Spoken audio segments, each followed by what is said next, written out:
So there's a lot resting on my heart. In fact, what I'm about to tell you is all the pain and all the love and everything that I feel. Um, my pain, I don't know, it comes out of nowhere. I miss you. And the pain comes from really longing this conversation with you, the really wanting to talk to you, not just, text and stuff. And that is sitting on my chest very heavily because I think about you every day. And there are things I want to ask you, but I forget when I'm talking to you. Not all the things, and sometimes I don't want to bore you, or I don't want to cut too much into your time. I want to entertain you and be there for you and tell you my past year. Okay? So, for the past year, I chose to be single because the next person I met, I did not want them to have that baggage of my ex. I did not want to fall in love with them because I needed love or because of sadness or anything like that. The past year, I worked on myself and I generated some form of ideas. I spoke with my grandfather who passed away. Excuse the background noise. You know how I look. So I'm not too worried about talking in the dark. So this is more like a conversation. I'll keep it on unlisted so you're the only one who has it. And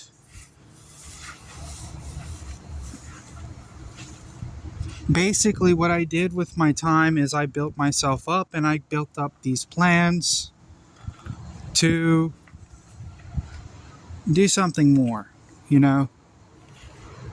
And when I met you, those motherfucking plans skyrocketed. They skyrocketed beyond anything that I imagined, and an ambition grew in me beyond anything that I imagined since I was like a real dreamer when I was like a teenager or whatnot.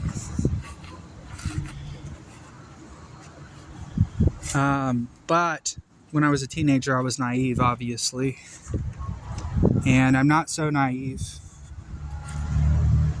today.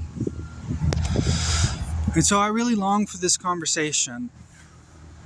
But I obviously I can't have it right now. So I'm just going to give you half of it, I guess. When I say I think about you all the time, I mean that as soon as I wake up, as soon as I fucking wake up, the first thing that crosses my mind is you.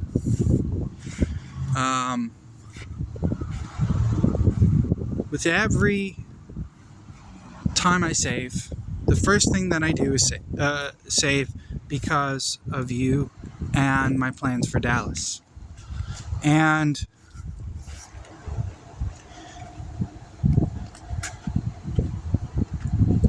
throughout the entire workday, there will be hours and hours I am thinking about you. Throughout the entire fucking workday. And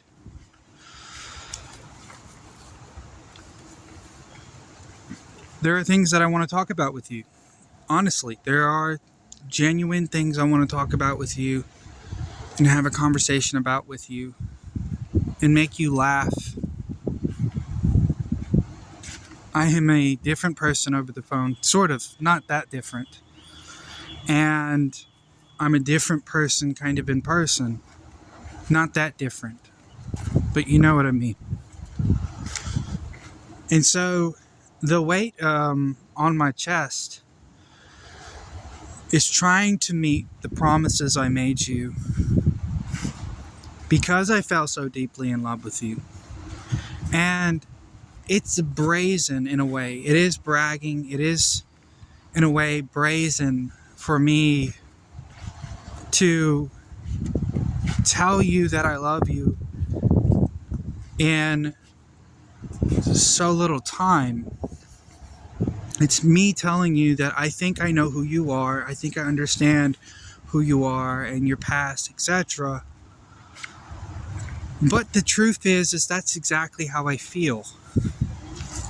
The truth is that's all my emotions of who I know to be now pent up and meant for you.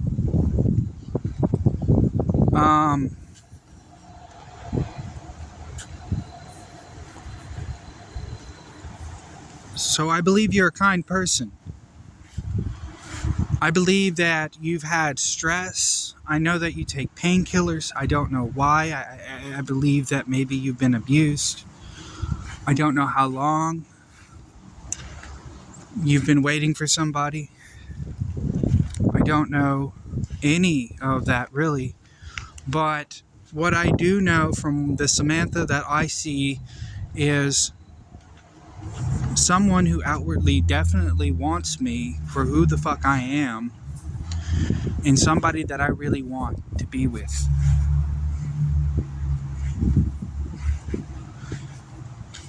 Somebody who is crazy enough about me to make these brazen promises of affection with me, just as I am able to make these brazen promises of affection with her. So, to be honest, there are times that I talk and there are times I don't talk. And when I do talk, it's definitely going to be with you. And there are questions that arise in my mind, but they are honestly not the reason that I love you. These questions are more for how I can better take care of you, how I can better make you feel good about yourself, how I can better help grow the love that we already have and blossom it into something even better. These are these questions. And I know that some of these conversations and questions might sound scary. I know that arguments hurt a relationship, and I know that distance can kill a relationship. I know that. I know that not taking care of your woman can kill a relationship, and vice versa. And I don't have much concern. I know that you probably go to sleep right after work, or you have time to yourself to do whatever it is you need to do.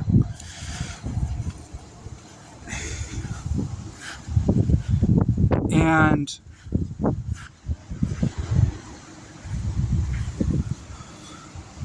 I take you very, very seriously. I do. I really do. I honestly take you very serious. And there are times where I'm not so serious, you know? And that's because I don't want to make everything too serious. I'm serious about the relationship, but I don't want to make it like it's not a chore or obligation. It is definitely a want. It is definitely a desire, and it is definitely a love that I really am into.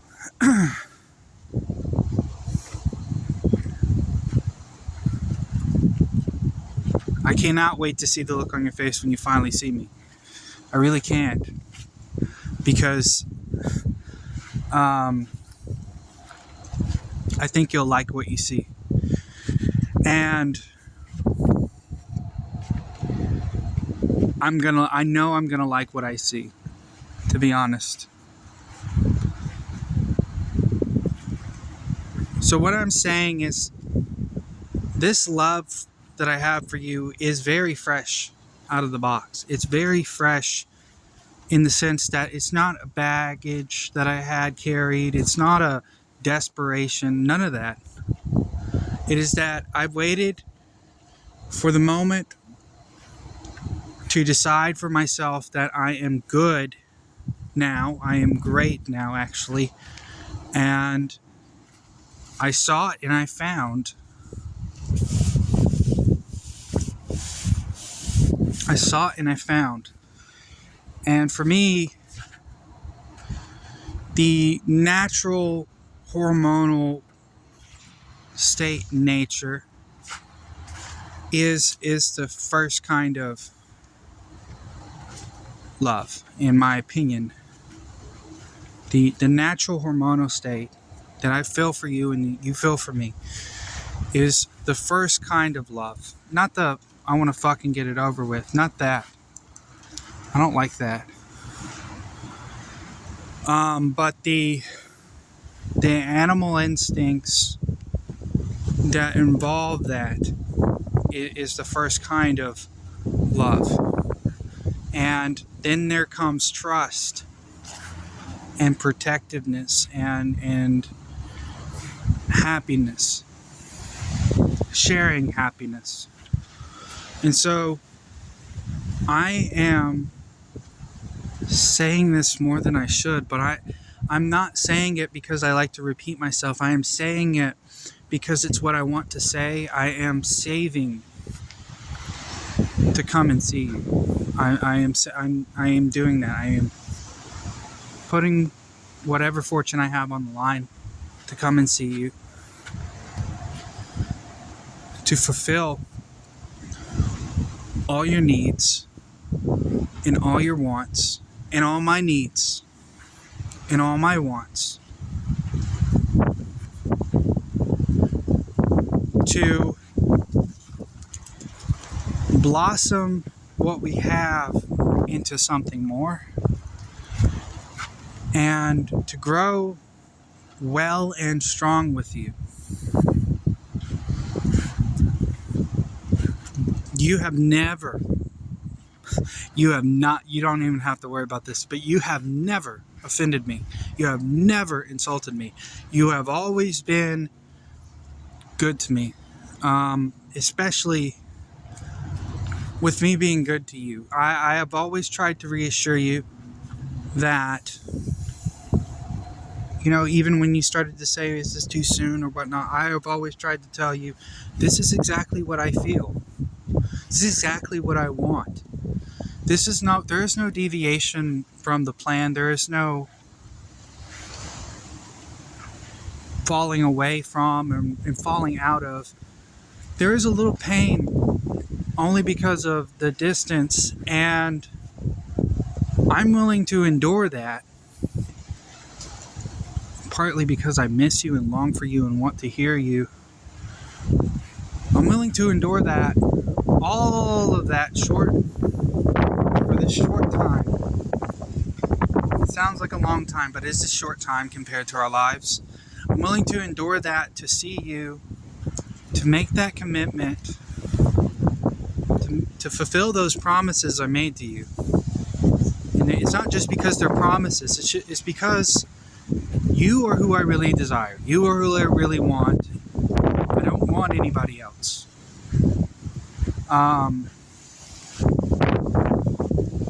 There are things I got to know, but overall, I am very happy with who I have. I am very happy with who I have. And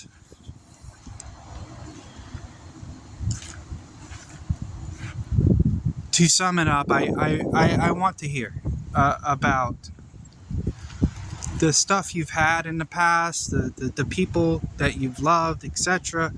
But to be fair, I only want to hear those things from your perspective. I only want to hear those things if they don't bring you pain. I only want to hear those things if that really is a piece of you, because there are things in my history that have caused, pain or suffering, etc. But to be as true and honest as I can be, not those things do not define me. I I guess the weirdest way to phrase this is I am healthy as a fucking horse, and I have defied even in logical frameworks of psychology. I hate using these big words. It's just something I've learned over time, and it's how I phrase things sometimes. It's not me running away from a conversation. I really do love having a conversation with you, even a regular conversation. I love everything about you. I love that you're smart. I love that you built yourself up. I've loved that you even tried to be an entrepreneurial. You even tried to be entrepreneurial. You did all the things you wanted to do, and more than that, you even gave it up just because you loved your mom. That's incredible. It sucks in a way, but it's also very incredible that you would do that just for your mom. It shows that you are a very committed person, and I have no reason to disbelieve you, and I believe everything about you. I believe everything you tell me. And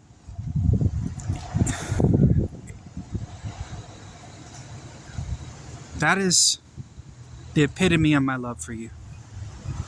That is it's there. I mean, it's out there.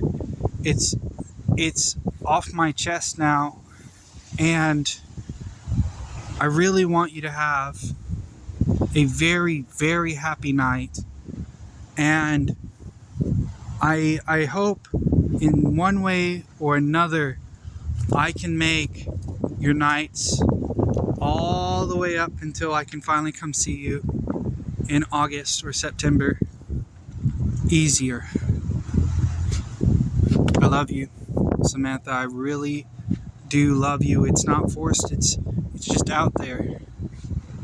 It is come and go, and there is no go. It's just I want to come and see you, and it's out there.